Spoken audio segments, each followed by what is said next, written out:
This is Newcap News. And Alberta health professionals, emergency responders, and RCMP are seeing fentanyl use at a crisis point, which is why they are holding a presentation in Vermilion tonight to teach people prevention techniques and how the deadly drug is disguised.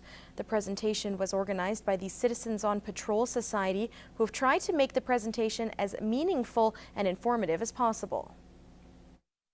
Our group here in Vermilion feels that the public safety is not just responsibility of a few people, and that the more people that we can educate, prevention is better than cure. The presentation will include current street drug trends, naloxone kits, along with overdose prevention. Eadsbick believes it's important people know how to combat fentanyl before it becomes a problem in the area. This is a proactive approach, definitely. I mean, we know that there are drugs. I mean, nobody is naive enough to believe that there aren't any. The event will take place at Lakeland College's Alumni Hall Theatre in Vermilion at 7 o'clock. Well, what could your local police do better and what should be high priority heading into next year? That's what Mounties in Lloydminster are looking for in their latest community survey.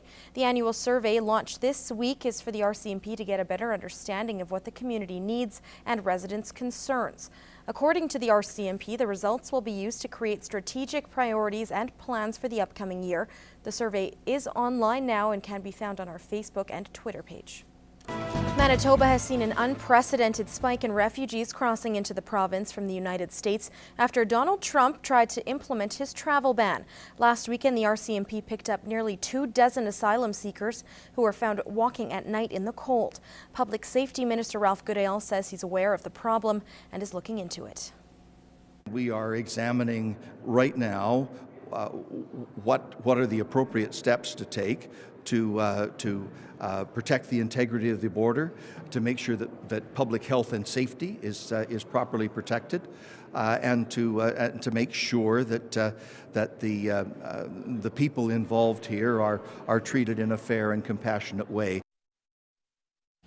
And back at home, it was a day for women to gather inspiration from one another through presentations and speakers at the Lloyd Ex this afternoon.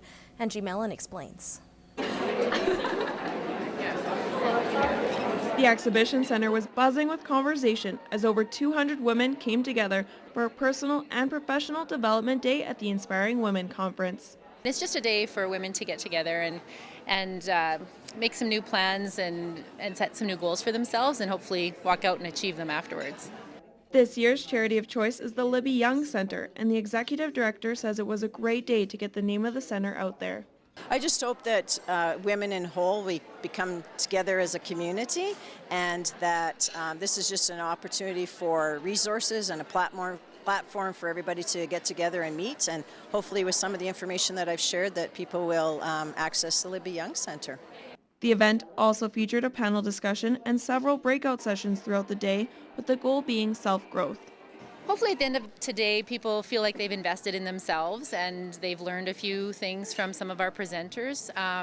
There's a lot of goal setting. There's presentations on leadership, nurturing yourself. This is the 6th year for the Inspiring Women Conference, and organizers say it just continues to grow every year.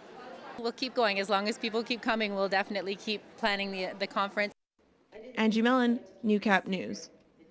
Well, Valentine's Day is just around the corner, and for couples who want a more hands-on experience with their romantic dinner, Harvest to Home is hosting a series of cooking classes. We'll be doing risotto and some seared steaks. We're going to be doing chocolate lava cakes.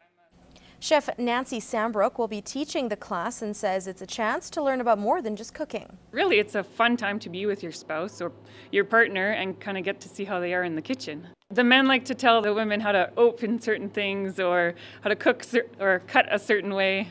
It's entertaining though, it's all in fun. Sambrook adds new ideas from the students themselves are also welcome in the kitchen. Maybe what the presentation should be like, or they hear you should be cooking it a certain way, and that's not necessarily the way that we do cook it, but we're always open to trying new ways, or we never make anybody feel uncomfortable for wanting to try it a different way. Now both the Friday and Saturday classes are full, but to register for Monday, call Harvest to Home.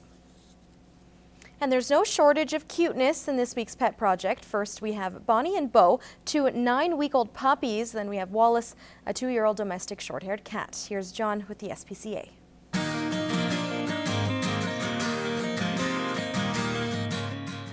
At 9 weeks old, Bonnie and Bo are 2 of the cutest puppies you'll meet. They came to the SPCA in January as part of a litter of 9 puppies. All of their litter mates have been adopted. Now it's time for Bonnie and Bo to find their forever families. As can be expected, they are still a little awkward as they have a lot of growing still to do, but that just makes them all the more entertaining. What makes Bonnie and Bo so special is their huge personalities that are full of love. These 2 pups absolutely love being around people. The minute they see you, they'll come bounding to the front of their kennel and give you a curious look that will immediately melt your heart. These 2 pups will be a welcome addition to any family and will provide years of unconditional love in return. So don't delay, come down to the SPCA and meet this wonderful pair today. This gentle giant is Wallace, a 2-year-old domestic short-haired cat. He may be big, but don't let his size fool you. This boy is as mild-mannered as can be. Wallace can be very shy at first. It takes him a little while to get used to his new surroundings, and he may hide at first. However, with a little patience and a lot of love, it won't take long for Wallace to feel comfortable. Once he's settled in, he will spend most of his days relaxing on his cat bed, watching the world go by. At night, he loves nothing more than snuggling up to his best friend Honda, who he shares a cat condo with. One look into Wallace's big amber eyes and you'll see that he has such a kind soul that will be sure to bring a smile to your face. Be sure to stop by the SPCA and meet this wonderful feline today.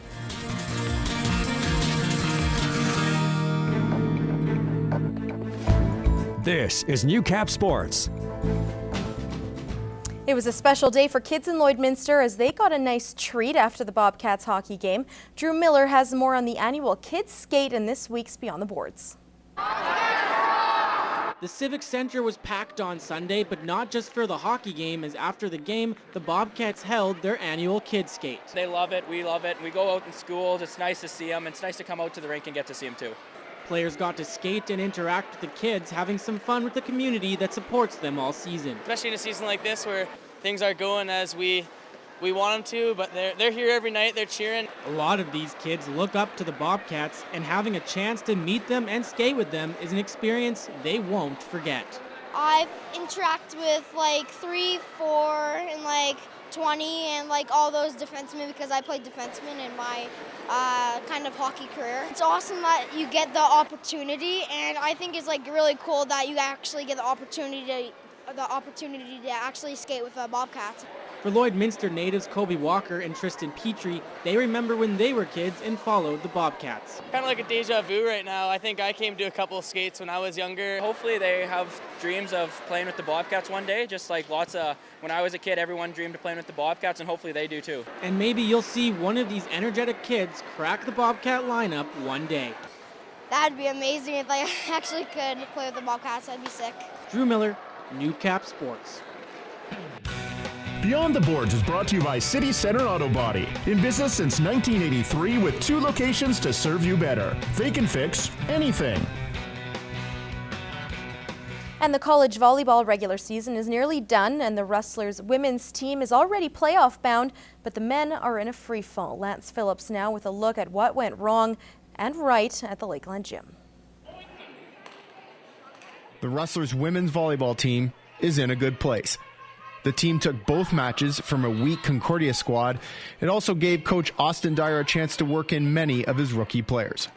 There's no other tool or training that you can do than playing in the match, right? Like you need to be under the pressure, you need to be part of game day, and you need to be in there so you can, continue to grow and get better. And so we're super fortunate to have the opportunity to be able to play them at times. Yeah, it was good. It was a little rough at times. They brought some heat with their serves, that's for sure. We weren't really expecting them to be that consistent, but yeah, it was good. I thought we played well as a team. The men's side is fighting for their playoff lives, or at least that's what was expected. After Friday's loss, opinions differed dramatically on what the issue is. It was either serve receive or miss hits. We just couldn't put it all together today, and I think Concordia did a great job of serve receiving, attacking, everything. The demeanor on the court. Season's on the line, and there's guys moping around and not taking it, not playing the way that we always play, and that's with a consistent level of emotion, consistent level of play. With 4 matches remaining, the focus widens to more than just the technical aspects of the game. Everything we did right against Nate last weekend, we fell short tonight. Too many errors, and then we let those errors affect the way we played afterwards. So that's not going to get it done at this level. That's what volleyball is, a game of mistakes. So if you get down on yourself and all the mistakes you make, you're not going to be an effective player. Each individual player needs to have that drive and that passion. It's got to be up to them, and until they learn how to do that, we're going to continue to struggle. Dyer wasn't the only coach who noticed his team's bad attitude. Concordia head coach Lucas Jacobson also took note, at one point having his players serve directly to those wrestlers with the mopey attitudes. And it's something that Dyer's going to have to nip in the butt quickly, because it won't be long before other teams start to take that approach, which could end the wrestlers' season well short of what they expected. Lance Phillips, Newcap Sports, Lloydminster.